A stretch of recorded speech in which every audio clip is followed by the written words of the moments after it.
Okay, this is for my introduction to psychology students at Sissonville High School. I know it says on here urban sociology. This is something that I use in both my sociology and psychology classes, and this is considered to be kind of a special unit in psychology. This isn't something that I really wanted to cover in class, but it's something that is important for our area because we're considered to be a rural area. Mental health issues in terms of diagnoses, treatment, accessibility are real issues for people who live in rural areas like we do here in West Virginia. So you'll need to take notes on this just like this were in class. I know we've missed a couple of Fridays, so these PowerPoint presentations will kind of substitute for that. You don't have a shell for this, so make sure that you get some good notes because you'll be accountable for this stuff on the next exam, and it'll be on YouTube, so you'll be able to stop and start it just as much as you need to. So we'll kind of start here at the beginning. There is a big need for mental health services in rural America, especially in our state. We are underserved in this state, even in this county to an extent, when it comes to mental health professionals. People who live in rural areas have greater challenges realizing that they have mental health problems, getting to health care providers, and maintaining consistent services. According to substance abuse and mental health data from 2012, 18.7% of residents of non-metropolitan counties, so we're talking about the countryside or rural areas, had some sort of mental illness in the past year. So that adds up to 7 million people. Additionally, 3.6% or 1.3 million residents of rural counties experience serious thoughts of suicide. That is incredibly significant. One of the things we know about suicide is that people who live in rural areas are less connected to each other. There's less access to care, so they are more at risk for suicide. States like West Virginia and Wyoming lead the nation in suicide attempts per population, and that might surprise you, but it has to do with the fact that we are isolated and we're spread out in these states. The prevalence of mental illness is similar between rural and urban residents, so we're comparing the country to the city. But the services available are very, very different. Mental health care needs are not met in many rural communities across the country because adequate services are not present. You get in away from even Kanawha County, West Virginia, and you get into some of these really rural pockets in this state and other states. People may have to drive an hour, 2 hours, 3 hours to get to the nearest healthcare provider. And even at that, a lot of times they're being seen by generalists or medical doctors, not really mental health specialists. So it's a real challenge in rural areas. The following factors are particular challenges when it comes to mental health services in rural communities. And we'll talk about the three A's. The first one is accessibility. Rural residents often travel very long distances to receive services. It's more expensive to do that. It costs gas. It takes time away from their jobs and their lives. And they're also less likely to be insured because unemployment rates are higher. People tend to work more for themselves in rural areas and may not have insurance because there aren't a lot of companies that exist in countrysides. And that creates another problem for mental health providers. They don't want to treat people if they know they're not going to get paid through insurance. So it's a real problem. Availability. Like we said earlier, there are big shortages of mental health professionals and mental health providers.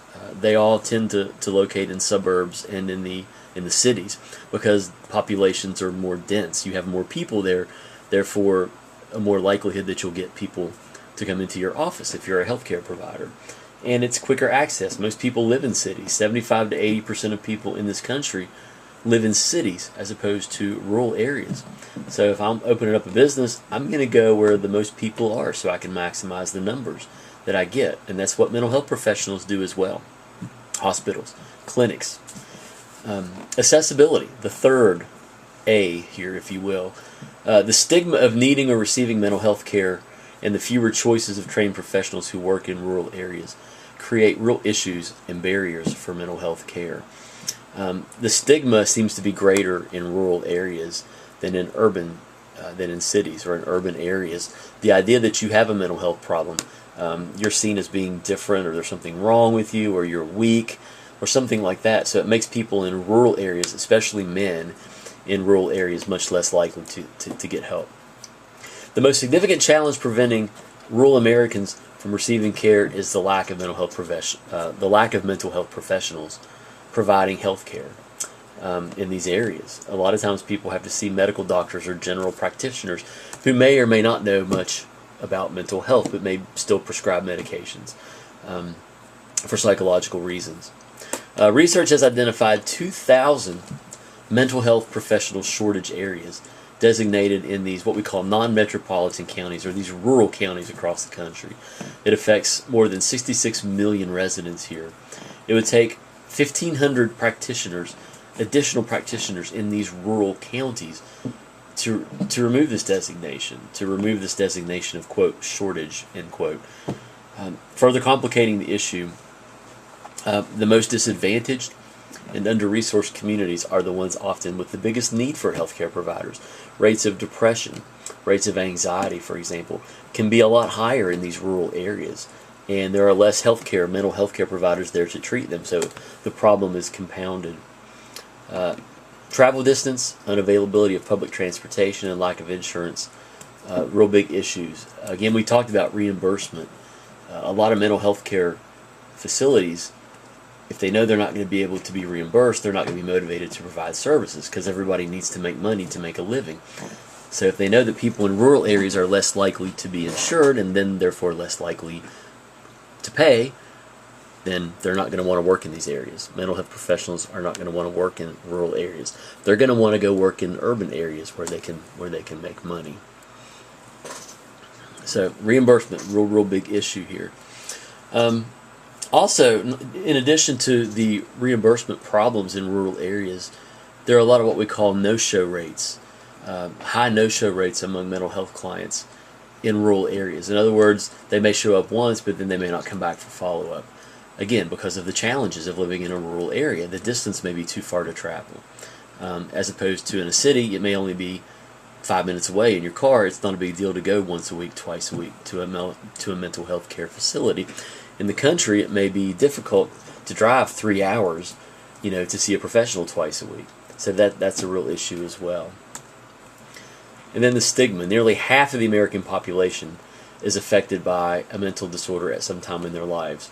Now that's a high number. What we generally agree on, and we talked about in class, I think, a little bit, roughly 25% of all people will be affected by major depression. 1 in 4 will be impacted by depression at one time or another. So that's 25%, or 1 in 4, however you want to look at that. To say that nearly half of the American population is affected by a mental disorder, that may be taking into account the fact that either themselves personally or maybe people in their families or their loved ones would be affected. That would be true. So that's a big number.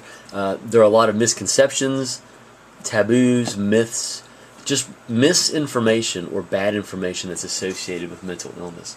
And that could be the most significant barrier keeping people from seeking and receiving treatment in rural areas.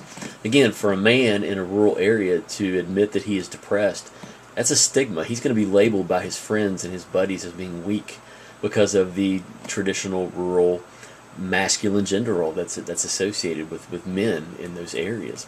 So they're going to be less likely to ask for help. They don't want to be made fun of. They don't want to be called a wussy or whatever. So a stigma is an attribute that is deeply discrediting. And people with mental illness labels can be stigmatized because of this. Let's go ahead and call that the end of the first part of the video lecture on rural mental health. Thank you.